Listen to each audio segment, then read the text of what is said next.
El tema de esta noche, basado en Efesios 4, 11 y 12, se titula Los 5 ministerios están puestos para equipar, para capacitar. Dice Efesios 4 y verso 11, y él mismo constituyó a unos apóstoles, a otros profetas, a otros evangelistas, a otros pastores y maestros, a fin de perfeccionar a los santos para la obra del ministerio, para la edificación del cuerpo de Cristo. Unos versos atrás habíamos leído que debemos de procurar la unidad de la iglesia y que la iglesia tiene un llamado, el cual es manifestar el carácter de Cristo y ser llena de Dios para llevar a Dios a donde quiera que vaya. Pero para poder cumplir esa tarea, esa asignación que tiene como iglesia, necesita ser edificada. Y Cristo en su victoria y ascenso a los cielos ha dado dones a todos los miembros de su cuerpo. Él repartió dones. Sin embargo, aunque a todos los miembros de su cuerpo repartió dones, en el pasaje de hoy vemos que con la edificación de la iglesia en mente, el Señor constituyó a algunos hombres con ministerios, constituyó líderes dotados que colaboren para la capacitación y el perfeccionamiento de todos para que cumplan el ministerio que Dios les ha encomendado. Todos los creyentes son parte del cuerpo de Cristo. Todos los creyentes han recibido dones. Todos los hijos del Padre son herederos.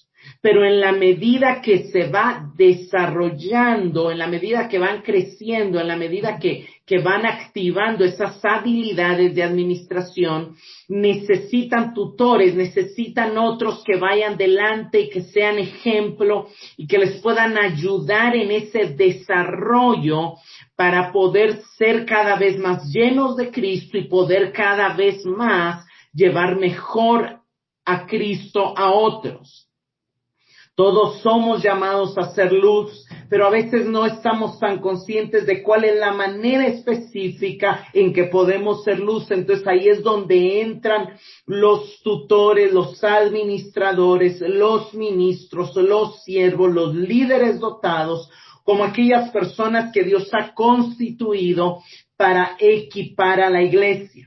Esto es sumamente fundamental que lo entendamos de la manera correcta, porque todos de alguna manera estamos siendo ministrados por líderes, pero yo creo de que hay bastante oportunidad de mejorar nuestro entendimiento en cuanto a quiénes son estos líderes, qué significa cada uno de estos términos que Pablo usa y cuál es su función, cuál es su asignación, cómo podemos medir su efectividad. Lo primero que Pablo dice en el verso 11, dice, y él constituyó o dio apóstoles, profetas. O sea, lo que Pablo está diciendo es que el Cristo resucitado ha impartido su gracia sobre cada miembro del cuerpo, pero ha dotado ciertos individuos dentro de la comunidad para establecer iglesias, para ministrar la palabra y para formar a otros. Pablo usa el pronombre a unos. Él constituyó a unos y luego usa a otros. Y eso está enfatizando de que es Dios soberanamente el que los constituyó. O sea, no son gente que tiene más dones, que tiene más valor, que se han esforzado más. No, es Dios, es Cristo el que soberanamente los eligió, los capacitó y los constituyó. Sin embargo, lo primero que Pablo dice, nos recuerda, Pablo no es la primera vez que usa, algunos nombres los menciona por primera vez en la carta y muy pocas veces en la otra carta, pero los primeros 2 nombres, apóstoles y profetas, los leímos ya en Efesios 2:20, cuando Pablo dice que la iglesia fue puesta sobre el fundamento de los apóstoles y profetas, que a su vez están fundados en Cristo como la única piedra angular. ¿Por qué apóstoles y profetas son el fundamento? Porque fueron los primeros que dieron a conocer a Cristo, porque fueron los primeros predicadores después de Pentecostés de la era de la iglesia y son los responsables de la proclamación y aplicación de la palabra en la vida de las personas. De hecho, cuando nosotros vemos los 5 títulos que Pablo usa para nombrar a los ministros, todos tienen que ver con la enseñanza, con la administración, con la proclamación de la palabra. La Biblia habla mucho de que los apóstoles enseñaban, la Biblia habla mucho de los profetas hablando palabra de Dios, los evangelistas solamente están hablando, están proclamando el evangelio, los pastores y maestros ambos enseñan, pastorean, cuidan, nutren al rebaño por medio de la enseñanza. Y esto tiene su raíz en que Pablo dice que la base de la unidad de la iglesia es una misma fe, una misma confesión de fe. Entonces, luego va a decir en el verso 13 que estos ministros van a llevar a la iglesia a la unidad de la fe. O sea, lo que está diciendo es que la enseñanza de la palabra es necesaria para la madurez de la iglesia. También en el verso 14 va a decir para que ya no seamos niños fáciles de engañar, y nuevamente está enfatizando el tema de la enseñanza. O sea, no solo los maestros enseñan, los 5 ministerios ejercen su función a través de la enseñanza, solo que cada uno con un énfasis desde la asignación diferente o desde la unción que les ha sido concedida, y entonces unos enfatizan más el tema del evangelio, otros enfatizan más algunas otras cosas, ¿verdad? El tema de vida, o el tema de fundación, el tema, no sé, pero al final el objetivo es convicciones similares y un blindaje contra el engaño. El punto es que todos, como lo vamos a ver también en el verso 13, están llevando a las personas a construir un conocimiento sólido cada vez mayor de Jesucristo como Hijo de Dios, hasta que todos lleguemos a la unidad de la fe, al conocimiento del Hijo de Dios. O sea, el objetivo de los 5 ministerios es llevar a la iglesia a un conocimiento. O sea, uno de los propósitos, de hecho, de esta conexión, de esta reunión, de este tiempo, es que podamos crecer más a Cristo, es que la realidad de Cristo, la realidad de la iglesia, la realidad de la vida espiritual y de la vida de Cristo en nosotros sea cada vez más clara ante nuestro entendimiento, para que podamos vivir aprovechando esos recursos gloriosos de toda bendición espiritual que nos ha sido concedida en los lugares celestiales en Cristo. Entonces, media vez estamos más conscientes de los recursos de los que disponemos, podemos hacer un mejor uso de ellos. Y ahí es donde entra el hecho de que Cristo compró y lavó a toda su iglesia, a todos los hizo miembros de su cuerpo, a todos les dio dones, a todos los hizo sacerdotes del nuevo pacto, pero escogió algunos de entre ellos para constituirlos y capacitarlos más rápido para que vayan al frente.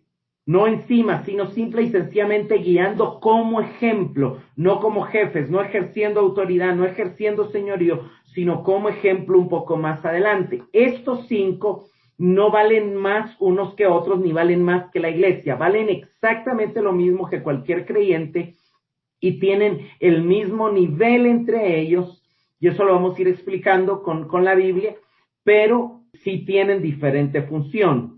El primer título que Pablo usa es apóstoles.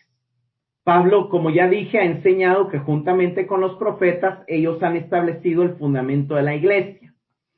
¿Por qué? Porque han sido los primeros, porque fueron los primeros en predicar, porque fueron los primeros en hablar de Cristo, y siguen siendo en el tiempo de Pablo los líderes de la iglesia que están facilitando la apertura de otras iglesias y que están promoviendo la predicación del evangelio. Sin embargo, aunque algunos usan Efesios 2:20 para decir que los apóstoles y profetas solo pertenecieron a la iglesia primitiva porque solo iban a poner en fundamento y ya no necesitaban, porque usted pone una vez los cimientos de la casa y empieza a construirla, usted no necesita volver a tocar el fundamento. Y eso es cierto. El trabajo que hicieron los apóstoles de la primera iglesia al fundar la iglesia y al escribir el Nuevo Testamento es un trabajo irrepetible. Ya el fundamento de la iglesia ya está puesto en los relatos que tenemos en el Nuevo Testamento. Sin embargo, este pasaje, Efesios 4:11, no está hablando del fundamento, está hablando de la edificación, y Pablo presupone que los apóstoles y profetas siguen siendo esenciales para la construcción y la vida de la iglesia, aun cuando ya hay un fundamento puesto. Entonces quiero que aquí vayamos a algunos pasajes. Primera de Corintios 12:12. Porque así como el cuerpo es uno y tiene muchos miembros, pero todos los miembros del cuerpo, siendo muchos, son un solo cuerpo, así también Cristo. Nuevamente, el cuerpo es uno, tiene muchos miembros y todos los miembros son un solo cuerpo. Hay una sola cabeza que es Cristo. Todos los demás, ministros y no ministros, somos miembros del cuerpo. No hay un miembro más importante que otro. Vayamos a 1 Corintios 12, del 18 al 20. Pero nuestro cuerpo tiene muchas partes, y Dios ha puesto cada parte justo donde Él quiere. Qué extraño sería el cuerpo si tuviera solo una parte. Efectivamente hay muchas partes, pero solo un cuerpo. El cuerpo tiene muchas partes y Dios las puso en lugares diferentes, con funciones diferentes. Sin embargo, el cuerpo es uno solo y muchos son los miembros, dice otra versión. 1 Corintios 12, 27 al 31. Ahora bien, ustedes son el cuerpo de Cristo y cada uno es miembro de ese cuerpo. En la iglesia Dios ha puesto en primer lugar apóstoles, en segundo lugar profetas, en tercer lugar maestros, luego los que hacen milagros, después los que tienen dones para sanar enfermos, los que ayudan a otros, los que administran y los que hablan en diversas lenguas. ¿Son todos apóstoles? ¿Son todos profetas? ¿Son todos maestros? ¿Hacen todos milagros? ¿Tienen todos dones para sanar enfermos? ¿Hablan todos en lenguas? ¿Acaso interpretan todos? Ustedes, por su parte, ambicionen los mejores dones. Pablo, desde el 20 al 27, Pablo dice, la mano no puede decir al ojo no te necesito, ni la cabeza a los pies no tengo necesidad, y está diciendo que todos nos necesitamos, y está diciendo de que todos los miembros se deben de preocupar por otros, y que si un miembro del cuerpo se duele, todos, y está hablando en el tema de igualdad, todos somos iguales. O sea, este mensaje debe de quedarnos bien claro, todos somos iguales. Yo no valgo más que ustedes, ustedes no valen más que yo, ni tampoco menos. Yo no soy más necesario que ustedes, ni ustedes son más necesarios que yo. Todos somos igual de importantes, de necesarios y de valiosos. Pero Dios nos puso en diferente lugar. Entonces viene ahí Pablo y entonces dice que a unos designó Dios en la iglesia. Y lo primero que quiero en el verso 28 es ver que Pablo hace 3 separaciones. La primera separación usa 3 nombres en los cuales sí usa de alguna manera una lista de personas que los clasifica en el orden de primero, segundo y tercero. Luego, él regresa a los dones espirituales sobrenaturales y por último, en el tercer rubro, que es el sexto y séptimo, habla de acciones de sentido, de dones naturales. Entonces dice el verso 28, a unos designó Dios en la iglesia primeramente apóstoles, luego profetas y lo tercero maestros. O sea, primero apóstoles, segundo profetas y tercero maestros. Algunos entienden aquí que Pablo está hablando de jerarquía y que Pablo está diciendo que los apóstoles tienen una jerarquía mayor, los profetas una jerarquía segunda y los terceros una jerarquía siguiente. Sin embargo, cuando nosotros nos vamos a Hechos, que por causa del tiempo no lo vamos a ver, es más probable que Pablo esté hablando no de jerarquía, sino de aparición en el tiempo. Lo primero que habían eran apóstoles. La primera iglesia estaba conformada por los 12 apóstoles, entonces es muy probable que Pablo esté diciendo, lo primero que se dio en la iglesia fueron los apóstoles. Luego, cuando el Espíritu se derramó, estaban 12 apóstoles y otros 108 personas, junto con los apóstoles, que empezaron a profetizar y a hablar en otras lenguas. Entonces, el hecho de que profetizaron y de que fueron equipados por el Espíritu casi que los convirtió en profetas.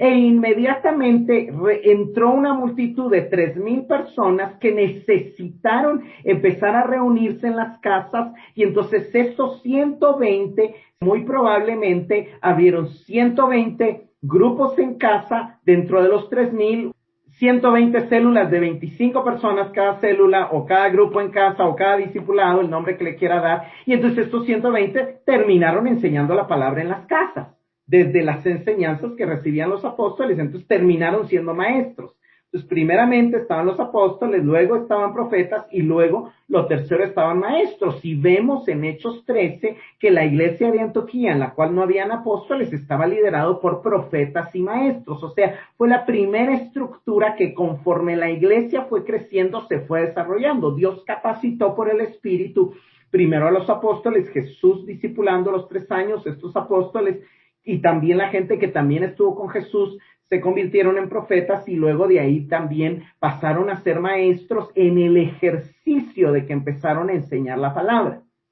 Entonces ahí está hablando de 3 personas que estaban equipando y que estaban guiando y ayudando como ayudantes del pastor principal, que era Cristo, al crecimiento de la iglesia y al crecimiento de los creyentes. Pero los creyentes no eran receptores, no eran consumidores. También vemos que cuando la iglesia fue perseguida, todos salieron a evangelizar por alrededor.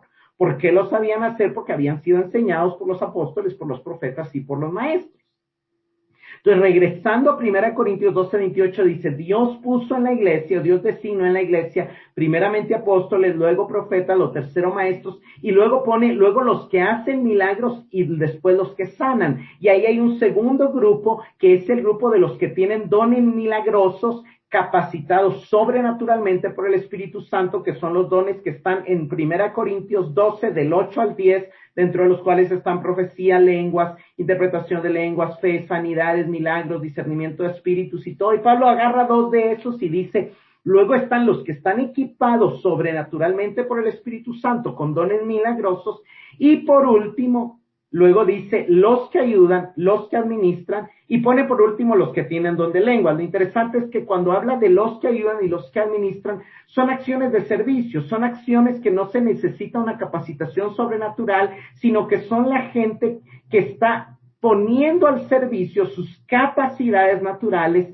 también para la obra de Cristo.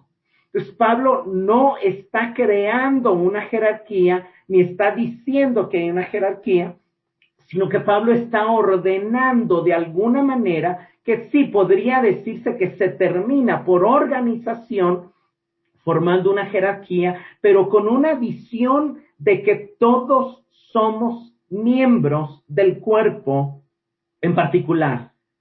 Vosotros pues, dice el verso 27, sois el cuerpo de Cristo y miembros cada uno. Sí, hay diferentes funciones. Están los equipados para dirigir a la iglesia, están los dotados sobrenaturalmente y están los dotados naturalmente con sus dones. Y es interesante que por último pone el don de lenguas. Es bien interesante que pone el don de lenguas de último, porque parece que había un conflicto, o que siempre lo ha habido, con el tema de las lenguas. Parece que el don de lenguas no se pone de último porque sea menos importante, sino porque es un punto de discordia, y lo está incluyendo Pablo como parte de la necesaria diversidad. Lo está incluyendo para enfatizar el énfasis en la diversidad, o sea, no porque sea menos importante, sino por decir, todos somos miembros y no importa el don que tengamos. Dios también también son miembros del cuerpo, también tienen el mismo valor, también tiene la misma importancia, el que simple y sencillamente tiene un don de lenguas como el apóstol. Y luego Pablo, para enfatizar esa necesidad que tenemos de entender que todos somos necesarios, que todos somos indispensables y que todos somos útiles, dice, ¿son todos apóstoles? No. La respuesta, le estoy haciendo una pregunta retórica cuya respuesta implícita es no, porque no todos serán apóstoles. ¿Son todos profetas? No. ¿Son todos maestros? No. ¿Hacen todos milagros? No. ¿Tienen todos dones de sanidad? No. ¿Hablan todos lenguas? No. ¿Interpretan todos? No. Pero procuren los mejores dones. Entonces Pablo termina haciendo un llamado.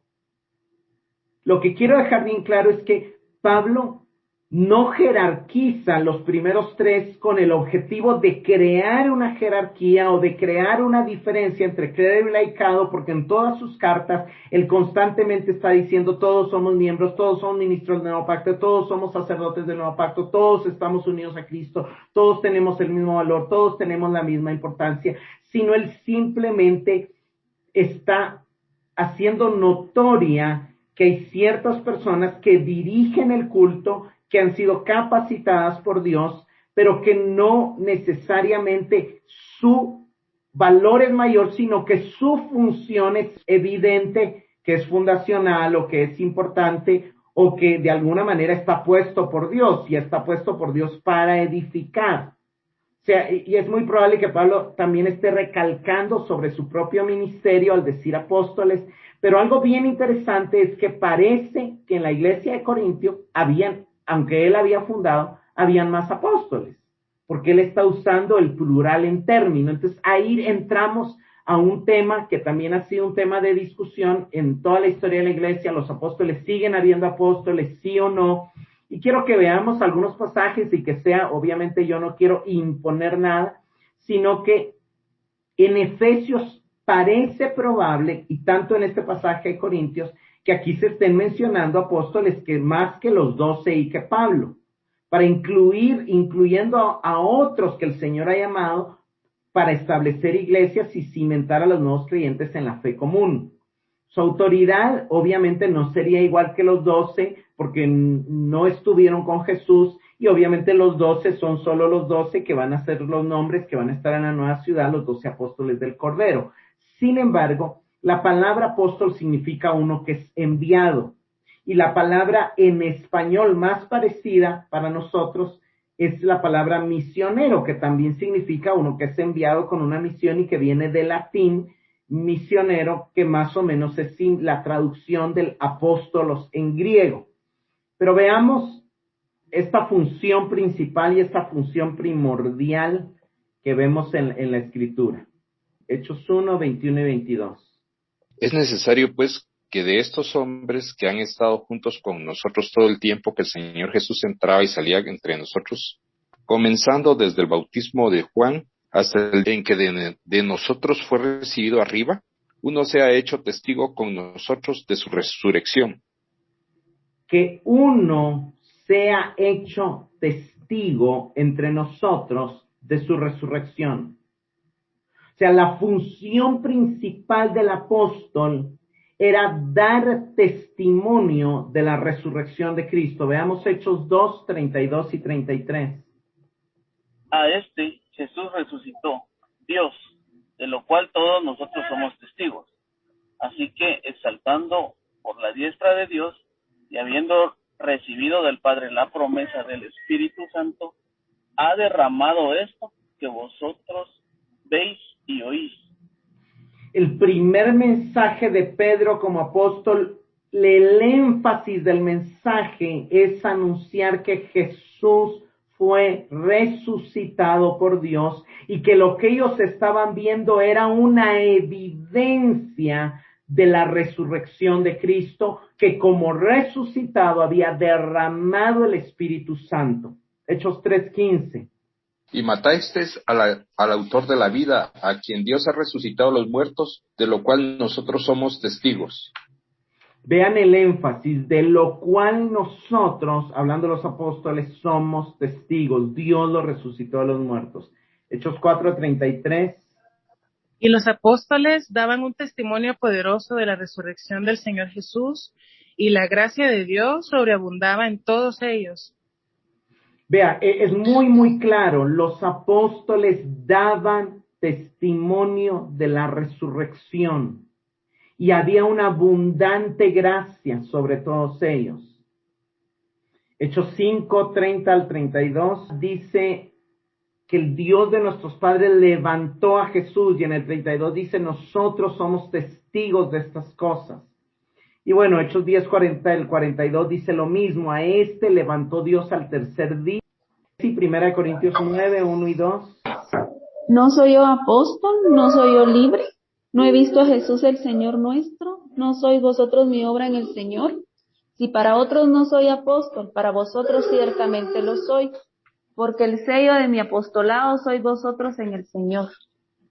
Algo interesante en este pasaje es que aquí Pablo sí está hablando de una autoridad que él tenía sobre la iglesia de Corinto, en el sentido no de un deseo de enseñorearse, sino de un recordatorio que les está haciendo que él les llevó el evangelio, que él los fundó y que no se deben de dejar engañar por otros que están predicando otra doctrina.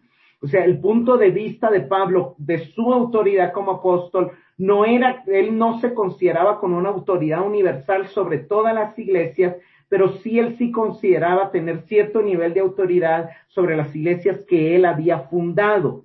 Entonces, en esta carta, él expresa ese cierto nivel de autoridad y dice, no soy yo apóstol, pero las pruebas que da como apóstol es, no he visto yo al Señor Jesús, o sea, como quien dice, no he dado yo testimonio de su resurrección, y no sois vosotros mi obra en el Señor, o sea, no de alguna manera la existencia de ustedes también es evidencia de mi ministerio apostólico. Entonces ahí es donde entra el testimonio de la resurrección, es clave para un apóstol y eso se manifiesta en vida, eso se manifiesta en una capacidad de llevar un entendimiento del Cristo vivo a la gente, y también el hecho de fundar iglesias de alguna manera puede ser o es en sí mismo una característica del ministerio apostólico. Romanos 15, 18 al 20. Porque no os haría hablar sino lo que Cristo ha hecho por medio de mí para la obediencia de los gentiles, con la palabra y con las obras, con potencia de señales y prodigios en el poder del Espíritu de Dios, de manera que desde Jerusalén y por los alrededores hasta Ilírico, todo lo ha llenado del Evangelio de Cristo. Y de esta manera me esforcé a predicar el Evangelio, y no donde Cristo ya hubiese sido nombrado, para no edificar sobre un fundamento ajeno.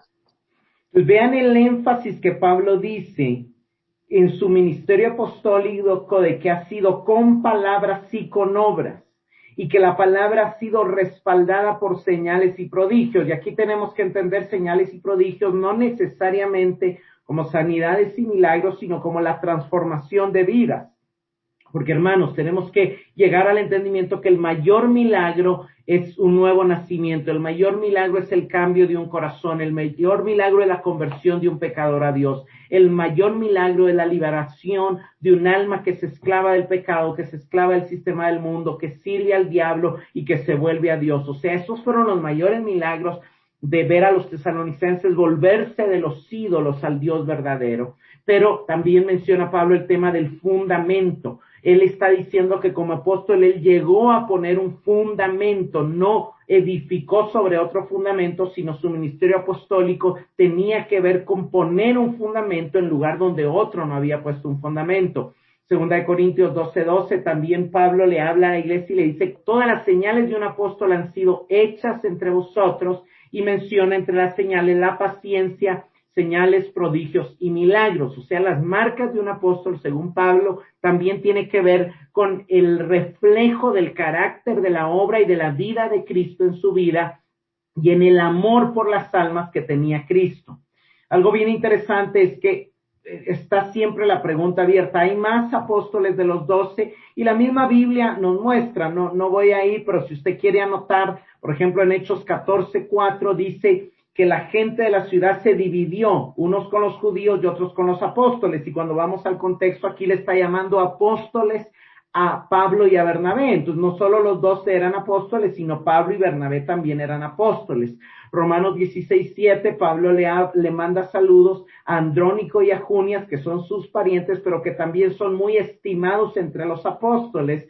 Y aunque es un pasaje difícil, parece decir que Andrónico y Junias eran otros 2 apóstoles. Primera Tesalonicenses 2:6, una carta que está escrita y menciona a los escritores Pablo, Silvano y Timoteo. En el verso 6 del capítulo 2 dice, aunque podríamos seros carga como apóstoles de Cristo, y de alguna manera está usando el plural y está usando la palabra apóstoles, y no solamente se está mencionando a él, sino está incluyendo a Silvano y a Timoteo. Nos hace pensar que Pablo era apóstol, Silvano era apóstol y Timoteo era apóstol.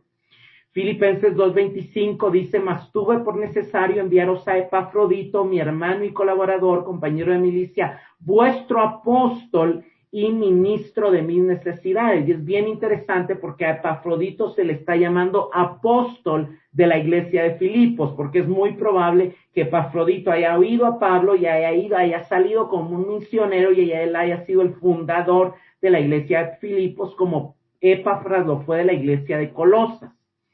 Segunda de Corintios 8:23 dice: en cuanto a Tito, es mi compañero y colaborador para con vosotros, y en cuanto a nuestros hermanos, y hay 2 hermanos que no menciono los nombres, pero que los envió una comisión de 3, y les dice: son apóstoles de las iglesias y gloria de Cristo. Lo interesante es que estos pasajes lo traducen como mensajero, pero la palabra en el griego es que son apóstoles. Entonces había Tito y 2 hermanos más cuyos nombres no conocemos, que también se les conoce como apóstol. Lo interesante es que estas palabras parecen referirse a personas que lo que estaban haciendo era una labor misionera, que lo que estaban haciendo era llevar el evangelio donde otros no habían llevado, o llevar una comisión importante, fundadora a la iglesia. El mismo apóstol Pablo fue fundador de la iglesia de Éfeso y obviamente se preocupaba por ella, pero Hechos 19:10 nos dice que mientras Pablo estaba en Éfeso,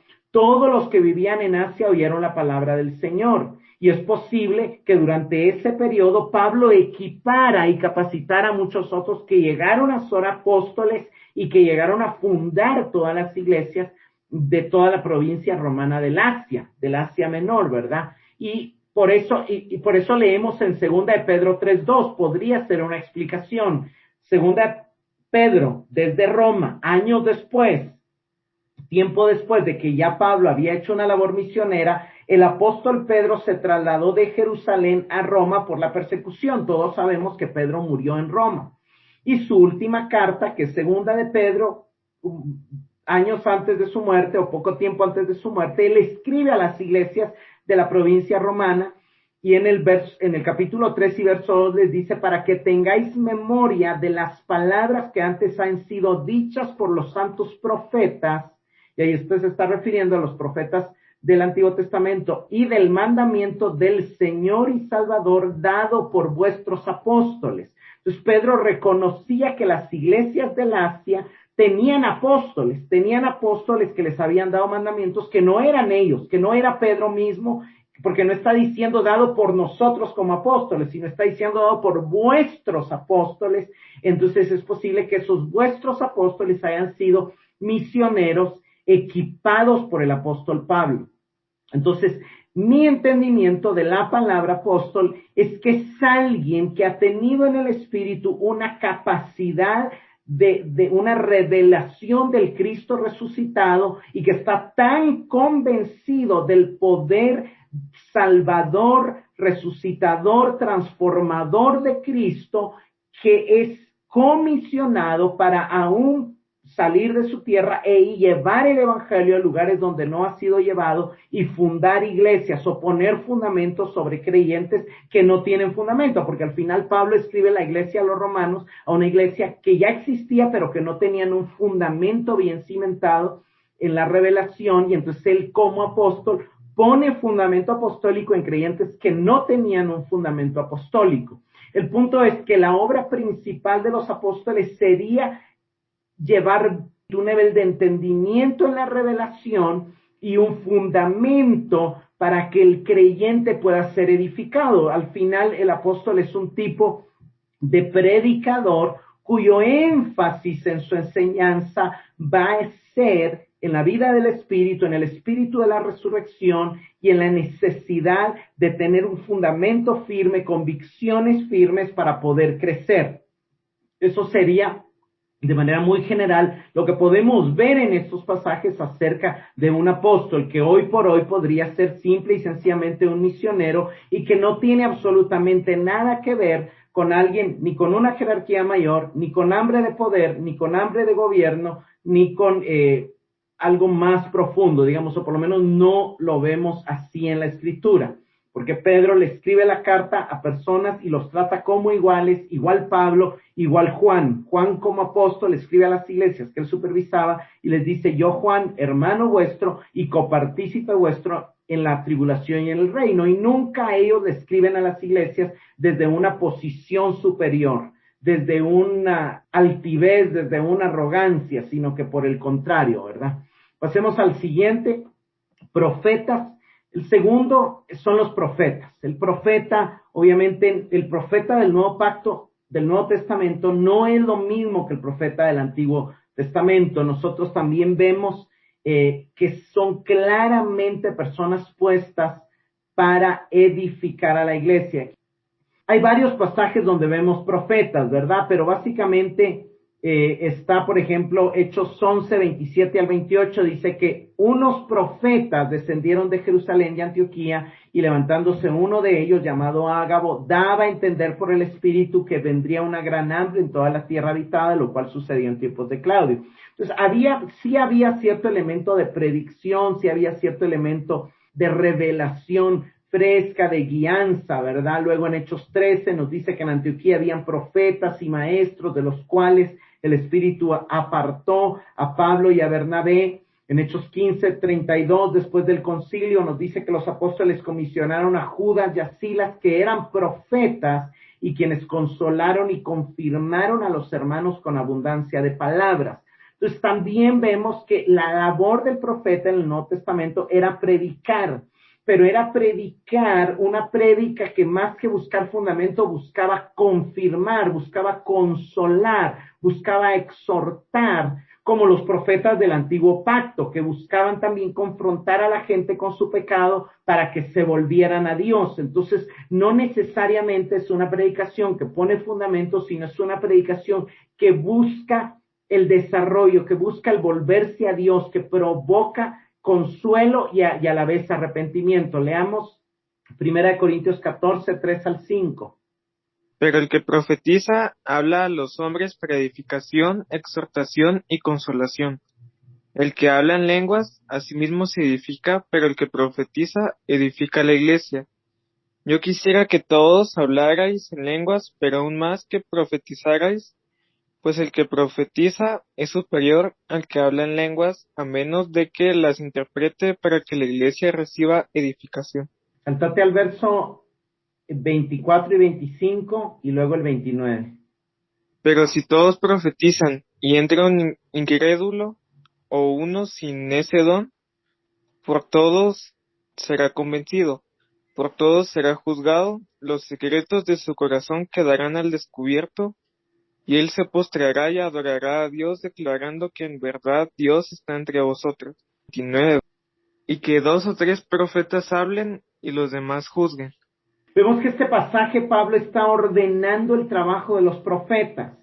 Y Pablo está explicando que el profeta habla para edificación, para exhortación y para consolación. Y aquí tenemos que entender que el profeta puede hablar como un pastor desde un púlpito, un mensaje completo que edifica, que exhorta o que consuela, o también puede dar un mensaje corto que de alguna manera le sea dado, como dice el verso 25, para revelar los secretos de un no creyente o de un creyente que necesita volver su corazón a Dios, que necesita reconocer la realidad de Dios. Y realmente ambas cosas vemos que están dentro de ese ministerio del profeta. Tanto Pedro como Juan advierten de falsos profetas, pero a pesar del peligro de la falsa profecía, también vemos en 1 Tesalonicenses 5, 20 al 22, que Pablo dice: no menospreciéis las profecías, examinadlo todo, retened lo bueno, absteneos de toda especie de mal. Entonces Pablo está explicando que puede haber falsa profecía, pero que la iglesia necesita ejercer un discernimiento para corroborar lo que alguien dice con la verdad de Dios, con la palabra de Dios, tomar lo bueno, desechar lo malo y no dejarse guiar por una profecía, sino dejarse guiar por la palabra y solamente usar una palabra profética como una confirmación o de alguna manera para volverse a Dios. Claramente está dicho que si Dios va a revelar algo que está oculto en el corazón, va a ser para que la persona se postre sobre el rostro y adore a Dios, dice 1 Corintios 14:25. Entonces,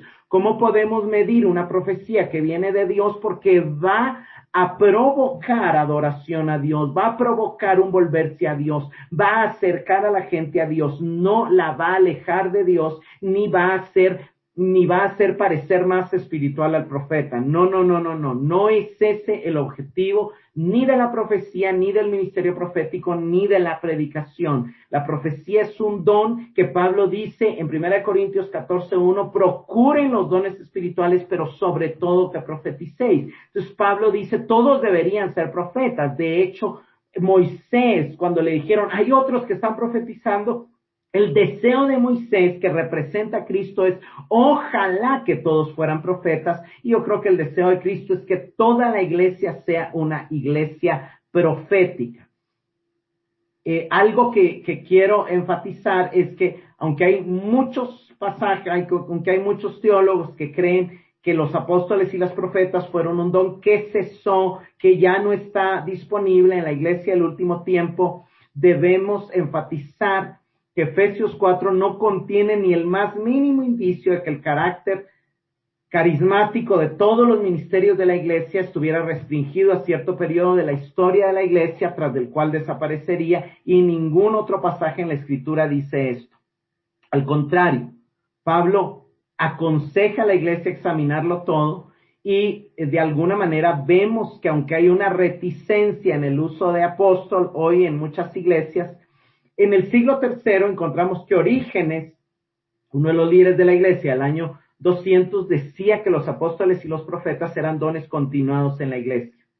Lo que pasa es que ellos entendían que no eran lo mismo que los dos, pero que Dios siguió dejando apóstoles y profetas para seguir edificando la iglesia. Gordon Fee se refiere a ellos como los que cumplen ministerios itinerantes en las iglesias tempranas o trabajo misionero, trabajadores que fundan iglesias evangelizando y edificándoles mediante declaraciones proféticas. Hay pocas dudas en que la manera en que se debería entender la palabra apóstol en las cartas de Pablo es como un misionero. De hecho, Jesús, cuando nosotros vemos el establecimiento de los 12, la primera vez que aparece la palabra apóstol en los evangelios es en Mateo 10:2 y en Lucas 6:13, por aparte. Cuando nosotros vamos a esos pasajes, dice Lucas 6:13 que Jesús llamó a sus discípulos y escogió a 12 de ellos, los cuales llamó apóstoles. ¿Para qué? Para enviarlos a predicar. Mateo 10 nos dice lo mismo, llamando a 12 discípulos, les dio autoridad, y más adelante en el verso 5 dice, a estos 12 envió Jesús diciéndole, por camino de gentiles no vayáis, sino id a las ovejas perdidas de la casa de Israel, y yendo predicad el reino de los cielos se ha acercado. O sea, en la Biblia el término apóstol está ligado al trabajo misionero. Jesús tenía solo discípulos, pero los llamó apóstoles previo a enviarles en una labor misionera, previo a comisionarles una labor misionera.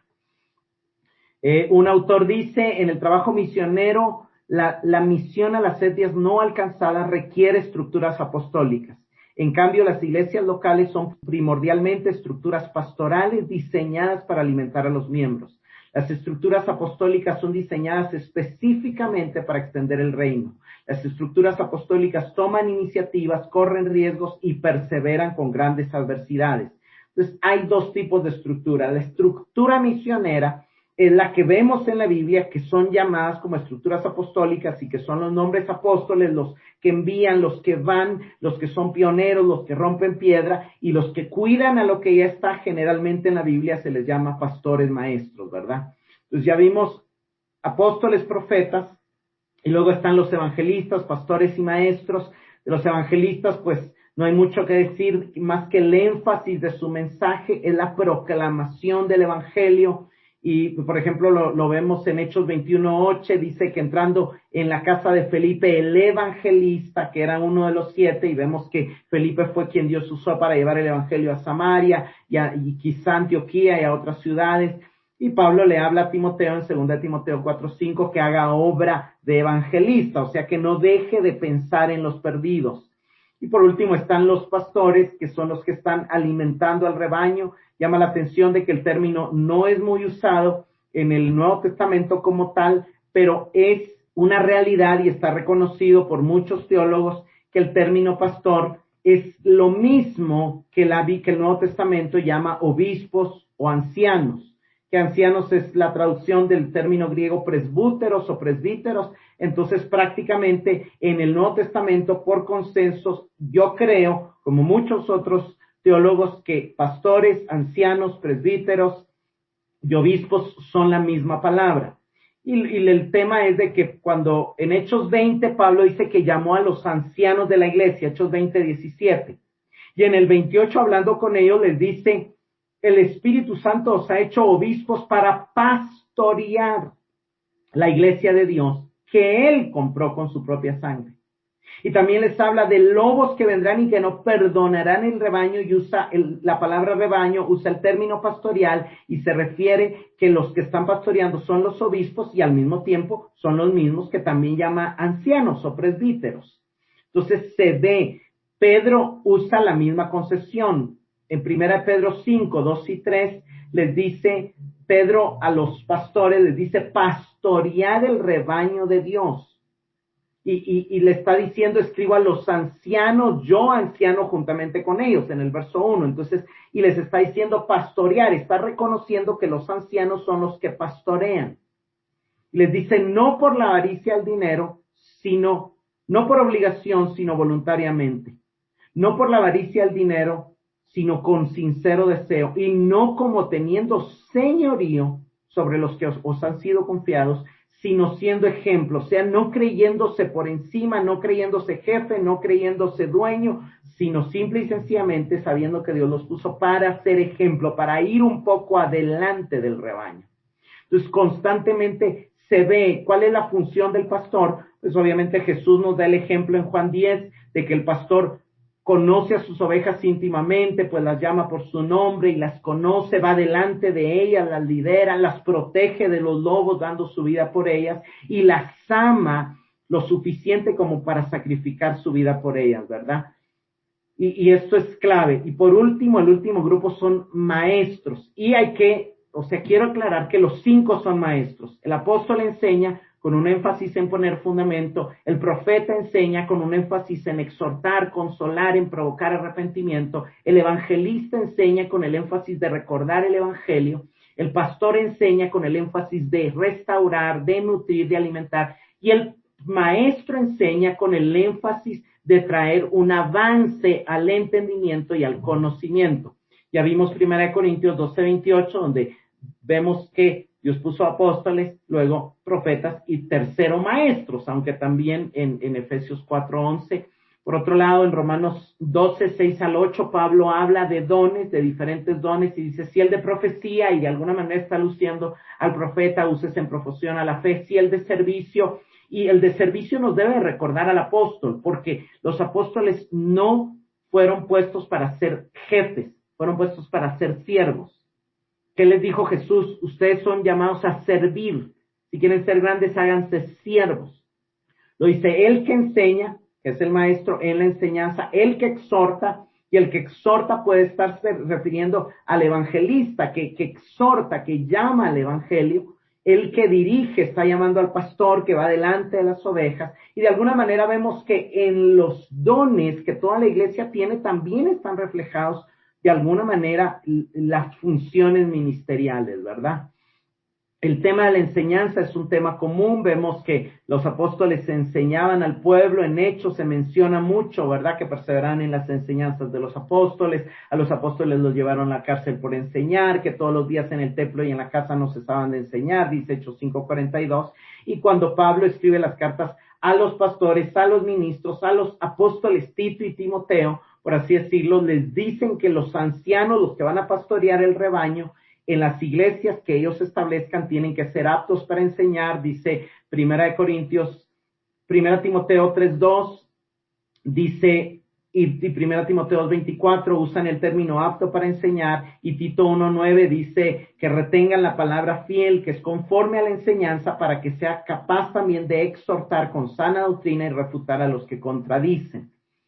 1 Timoteo 5:17 habla de que los ancianos que trabajan en la predicación y en la enseñanza sean considerados de doble honor. ¿Qué era lo que enseñaban? Pues obviamente el Antiguo Testamento, porque no estaba escrito el Nuevo, repetían las enseñanzas de Jesús, lo que habían oído, y obviamente se basaban en las enseñanzas de los apóstoles, y luego también empezaron a enseñar las cartas. Lo que quiero dejar bien claro es que el verso 12 es fundamental. El objetivo de estos líderes dotados es capacitar a los santos para la obra del ministerio y para la edificación del cuerpo de Cristo. Hermanos, la obra del ministerio no la hacen los ministros, la hacen los santos. El cuerpo de Cristo no se edifica por los ministros, se edifican por los santos. Los santos están solamente capacitados. La palabra aquí, capacitar, es la palabra catartizo, que se puede traducir preparar, equipar, capacitar, equipar, preparar, bueno, ya lo dije, ¿verdad? Y básicamente, y es muy parecido a 2 Timoteo 3, del 16 al 17, que dice que la palabra de Dios es útil para enseñar, reprender, corregir, instruir en justicia, a fin de que el hombre de Dios sea perfecto, equipado o capacitado para toda buena obra. O sea, es la palabra la que nos capacita, pero Dios estableció 5 líderes para transmitir esa palabra, ¿verdad? Y quiero decir algo, aunque los 5 líderes generalmente son personas distintas y tienen un énfasis distinto, Dios puede usar a una misma persona en determinado momento con una predicación que tenga un énfasis más profético o un énfasis más apostólico o un énfasis más magisterial de conocimiento. Yo creo que estos estudios tienen un énfasis más magisterial porque la idea es explicar el texto y aumentar nuestra comprensión del entendimiento de la Biblia. El punto es que el Señor quiere poner a los ministros para preparar a la iglesia para trabajar en el ministerio. Lo que usted debe tener bien claro que la obra del ministerio no la hacen los 5 ministerios, la hacen los santos. La hacen los santos. La obra, la iglesia se va a edificar cuando todos estén funcionando, pero para funcionar correctamente, Dios puso esos ministerios. Quería terminar con Mateo 25, 36 al 33, una parábola que Cristo cuenta que cuando Él venga en su segunda venida, Él va a llamar a las ovejas a su lado derecho y les va a decir, venid benditos de mi Padre, heredar el reino, porque funcionaron. Tuve hambre y me diste de comer, tuve sed y me diste de beber, fui forastero y me recibisteis, estuve desnudo y me vestisteis, enfermo y me visitasteis, en la cárcel y vinisteis a mí. Y hay una posibilidad de que ahí Cristo está diciendo, estos que van a heredar el reino, es gente que fue capacitado por un apóstol y pudo dar de comer a otros el alimento, el fundamento que es Cristo como fundamento de la palabra. Fueron equipados por los profetas y pudieron regar, pudieron enviar agua de profecía y del Espíritu para saciar la sed del alma de otros. Estuvieron equipados con un pastor para recibir en la casa al forastero, para congregar, para restaurar, para amar al que estaba el que estaba solo. Fueron equipados por un evangelista para poder cubrir al desnudo, para poder ejercer compasión, para poder ministrar, para poder perdonar. Y estuvieron equipados por un maestro para hablar una palabra que llevara libertad al que estaba preso y que llevara sanidad al que estaba enfermo. Entonces, es una iglesia capacitada. Un capacitador no es un jefe, solamente uno que aprendió antes y puede explicar. Un apóstol, un profeta, un evangelista, un maestro es alguien que costó la misma sangre, que tiene la misma naturaleza pecaminosa y que simple y sencillamente ha tenido más tiempo para comprender la verdad de Dios y ha sido equipado por Dios para ahorrarle tiempo a otros creyentes para que juntos todos puedan hacer la obra. Un apóstol no es la cabeza de la iglesia. La única cabeza de la iglesia es Jesucristo. Dios lo puso como cabeza a Él. Él es la cabeza del cuerpo, dice Colosenses 1:18. Ahora muchos son los miembros, pero hay una sola cabeza que es Cristo. Ahora, ¿qué es un apóstol? Es un primero entre iguales, es uno que va adelante, luego van los profetas, luego van los maestros y luego vamos los que estamos aprendiendo, pero la única cabeza de la iglesia es Jesucristo. ¿Cuál es la función de los ministros? Ser ejemplo. Pablo le escribe a la iglesia de Corinto y dice, yo he sido ejemplo a ustedes. Le escribe a Timoteo y le dice, sé ejemplo de los creyentes en palabra, conducta, amor, espíritu, fe y pureza. Le escribe a Tito y le dice, tú tienes que ser ejemplo de buenas obras y en la enseñanza mostrar integridad. Y como leímos, Pedro le escribió a los ancianos y les dice, no pastoreen como teniendo señorío a los que están bajo su cuidado, sino como siendo ejemplos. ¿Qué ejemplos podemos ver como figuras? David se juntó en una cueva de amargados, endeudados y frustrados y no se hizo jefe de ellos. No se impuso sobre ellos. Él era un amargado más, un huido más, un perseguido a muerte. Y sin embargo, los capacitó para ser un ejército. ¿Por qué? Porque él ya había pertenecido a los ejércitos y a Dios le había permitido matar 10,000, pero nunca se enseñoreó sobre ellos. En tiempos de Elí vemos que la palabra de Dios cesaba, no había visiones, no había profecía, y Dios levanta a Samuel como profeta. ¿Qué hizo Samuel? Empezó a ejercer como profeta de tal manera que otros empezaron a aprender de él, y cuando Saúl es rey, vemos que habían compañías de profetas, que cuando Saúl se cruzó con una compañía de profetas, dijeron, Saúl entre los profetas. Habían muchos profetas, cuando de niño no había ningún profeta. La palabra de Dios escaseaba y no habían profetas. ¿Por qué? Porque su mismo ejercicio capacitó a otros. En tiempos de Jezabel mandó a matar a muchos profetas de Dios y Elías creyó haber quedado solo. Pero más adelante vemos que Elías es arrebatado al cielo, le deja el manto a Eliseo. ¿Y qué pasa? Eliseo se topa con los hijos de los profetas. ¿Por qué? Porque el ministerio de Elías había impactado su ambiente y otros habían sido capacitados como profetas.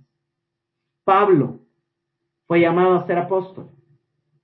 Y no necesitó estar mucho tiempo en las iglesias ni establecerse en los lugares a donde llegó, pero él, en su ejercicio como apóstol, como profeta, como maestro, vemos que en las iglesias que él fundó, ellos salieron a fundar otras iglesias.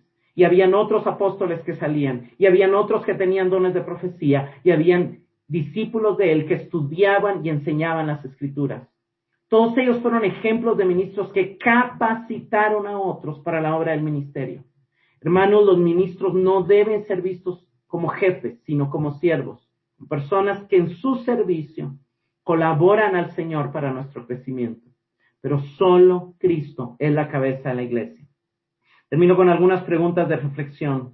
¿Estás siendo equipado por ministros que ejercen la labor de enseñar la palabra desde las 5 unciones?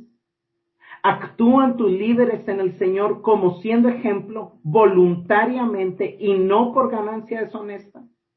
¿Estás ejerciendo tú la obra del ministerio que Dios te encomendó para edificar a otros? ¿Cómo puedes seguir siendo equipado y crecer en el ejercicio de tus dones para edificar a tus cercanos en Cristo? Padre, te damos gracias, Señor, porque todos somos miembros de tu cuerpo, con el mismo valor, con la misma importancia y con la misma gracia de haber recibido dones. Pero gracias, Señor, porque tú, en medio de este mundo complejo, has constituido a algunos. Has constituido a 5 que no están por encima, que no valen más, pero que son, Señor, administradores de tu gracia y capacitadores de los dones que nos has dado. Ayúdanos a honrarlos, ayúdanos a respetarlos y ayúdanos, Señor, a seguir su ejemplo de aquellos que verdaderamente están funcionando en la labor que tú les encomendaste.